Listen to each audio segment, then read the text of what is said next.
ઓમ નમો નારાયણ. હું અરુણાબેન પી ગોસ્વામી સુરતથી તમારું સ્વાગત કરું છું અરુસ કિચનમાં. તો આજે આપણે બનાવશું મકાઈવાળું ખીચું. તો એના સારું આપણે એક મકાઈ લીધી છે આ રીતની, અને એક વાટકી આપણે ચોખાનો લોટ લીધો છે, અને 3 કળી લસણ લીધી છે, 2 મરચાં આ રીતના તીખા, થોડાક ચીલી ફ્લેક્સ લીધા છે, થોડીક હિંગ, મીઠું સ્વાદ પ્રમાણે, અને માખણ. તો આને આપણે માખણમાં વઘારશું. થોડોક અજમો લીધો છે, અને આ આપણે ઉપરથી નાખીને ખાવા માટે મેથીઓ મસાલો અને પાણી જોહે. તો પહેલાં આપણે આને છીણી લેવું મકાઈને.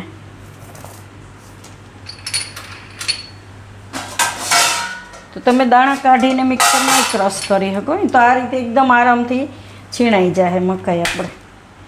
તો આ રીતે કરશો એટલે આપણે મકાઈનો ચેવડો કરીએ એમાં જ રીતે કરતા હોઈએ. તો આ રીતે કરશો એટલે ઉપરથી દાણા છીણાઈ જાય.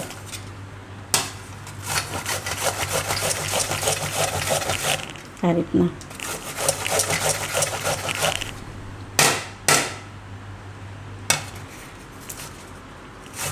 તો આપણે આ રીતે છીણી લીધું છે. તો આ ઉપરથી એના રૂછડાઈ રહી જાય અને એકદમ સરસ આપણે આ રીતનું મળી જાય મકાઈ એમ. તો હવે આપણે પહેલાં આમાં માખણ ગરમ મૂકી દઈશું. તો ગેસ ચાલુ કરશું અને આમાં થોડુંક માખણ નાખશું આપણે. તો માખણને ગરમ થવા દેવું. તો માખણ ગરમ થાય ત્યાં લસણ છે એને આપણે છીણી લેવું. આ રીતે છીણીને નાખશું એટલે એનું ટેસ્ટ આવે ને કોઈને મોઢામાંય ન આવે. એકદમ મસ્ત લાગે આ રીતનું આપણે લસણ ને માખણનો વઘાર કરીએ ને એટલે. તો 3 કળી આપણે લસણ ખાલી લીધું છે,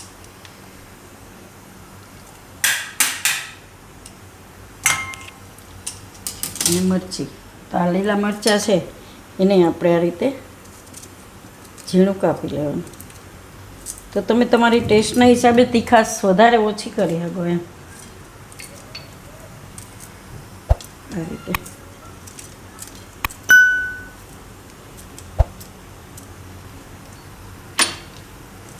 તો ખીચું તો આપણને ભાવતું જ હોય, અને અત્યારે ચોમાસામાં ગરમા ગરમ ખીચું બનાવીએ તો ખાવાની મજા આવે અને ફટાફટ બની જાય. ખીચુંને બહુ વાર નથી લાગતી.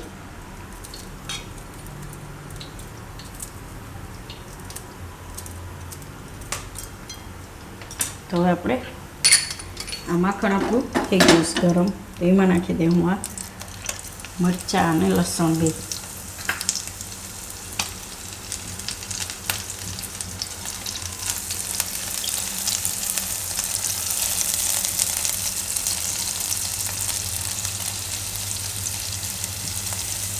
થોડીક વાર એમાં પાકવા દેવાનું.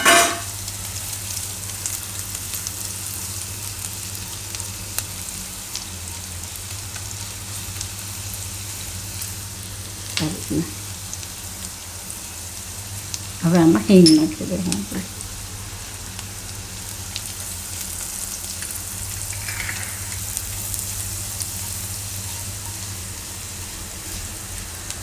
હવે આ મકાઈ નાખી દઈએ.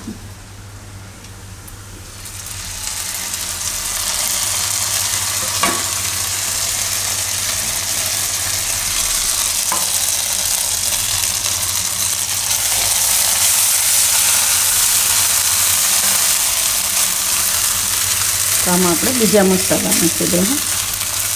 તો ચીલી ફ્લેક્સ સોરી મસાલો નાખાઈ ગયો. બે હરખું હતું ને એટલે હાલશે. હવે એનો ટેસ્ટ તો આવશે જ. આપણે ઉપરથી નાખો કે અંદર નાખો અજમો અને ચીલી ફ્લેક્સ, મીઠું સ્વાદ પ્રમાણે. તો આપણે ચોખાનો લોટ ને પાણી આવશે એટલે મીઠું થોડુંક વધારે જોઈએ એમ. હવે આપણે આમાં પાણી નાખીશું. તો આ રીતે થોડીક વાર શેકી લેવાનું.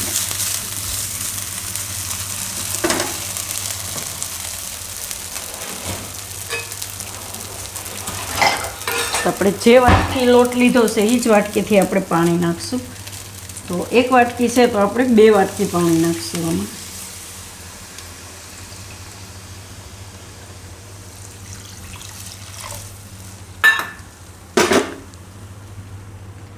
આ રીતે બધું મિક્સ કરી લેવું. પછી જોઈએ હવે થોડીક વાર નાખ્યા પછી ખબર પડે કે પાણી વધારે જોઈએ કે નહીં એમ. તો મેથીનો મસાલો ભૂલથી આમાં પડી ગયો પણ ટેસ્ટ સારો જ આવશે એમ, કેમ કે ચીલી ફ્લેક્સને બે બાજુમાં હતું એટલે થાય ઘણીવાર, પણ આનું ફ્લેવર એકદમ સરસ આવશે. તો હજી આપણે થોડુંક પાણી નાખીશું, કેમ કે આ મકાઈ છે એટલે થોડુંક પાણી આપણે જોઈએ. તો અડધી વાટકી બીજું પાણી નાખીશું.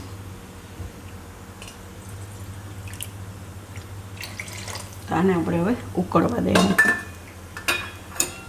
તો પાણી આપણું ઉકળે ત્યાં સુધી લોટ આપણે ચારી લેવું.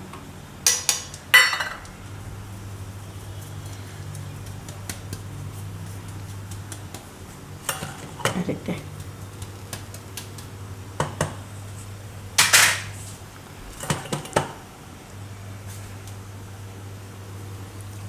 થોડુંક મીઠું ટેસ્ટ કરી લેવાનું, પછી મોરું હોય તો ભાવે નહીં એટલે.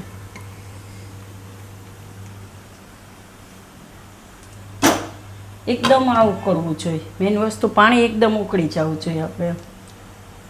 તો થોડુંક મીઠું ઓછું લાગે છે, કેમ કે લોટ આવશે એટલે હજી જરૂર પડશે એમ. તો આટલું મીઠું આપણે નાખી દઈશું, એ થોડીક વાર ઉકળવા દઈશું.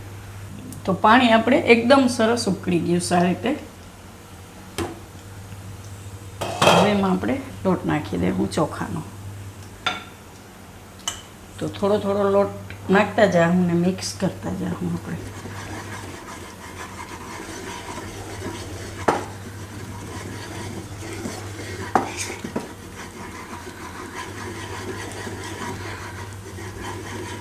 તો ચોખામાં ડબલ પાણી જોઈએ આપણે.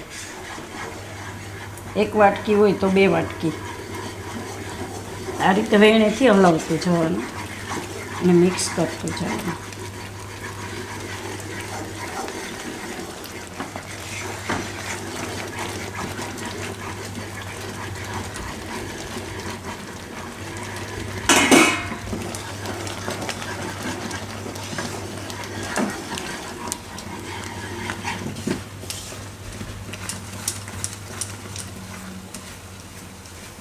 પરફેક્ટ આ રીતનું આપણે પાણી જોઈએ. તો ગેસ કરી દઈશું ધીમો.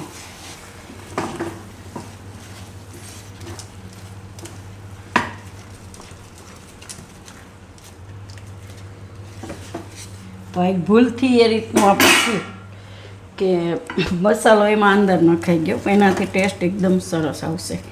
તો ઘણી રેસીપી આપણને ભૂલથી મળતી હોય, જેમ કે આપણે આ સુરતી લોચો છે એ જ રીતે થયું હતું. એક કંઈક ભૂલને લીધે જ એ રેસીપી એ રીતની થઈ અને પછી બધાને બહુ પસંદ આવ્યું, તો એ રેગ્યુલર બનવા માંડ્યું એમ. તો આને આપણે હવે થોડીક વાર ઢાંકી દઈશું, એકદમ ધીમો ગેસ રાખીને, એટલે આમાં થોડીક વાર બફાશે. તો થોડીક વાર આપણે આને આ રીતે રાખી દેવાનું, વરાળમાં એમ 1 થી 2 મિનિટ માટે.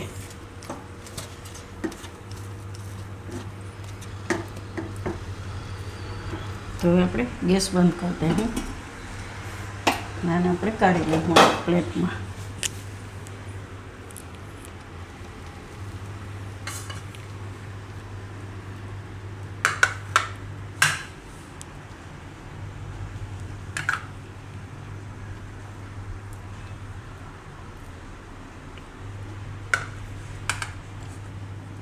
તો ઉપરથી થોડુંક માખણ નાખીશું આપણે.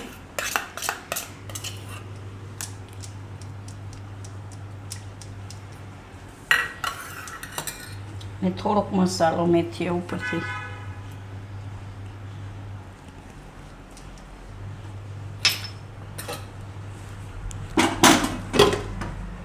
તો તૈયાર છે આપણું મકાઈવાળું ખીચું.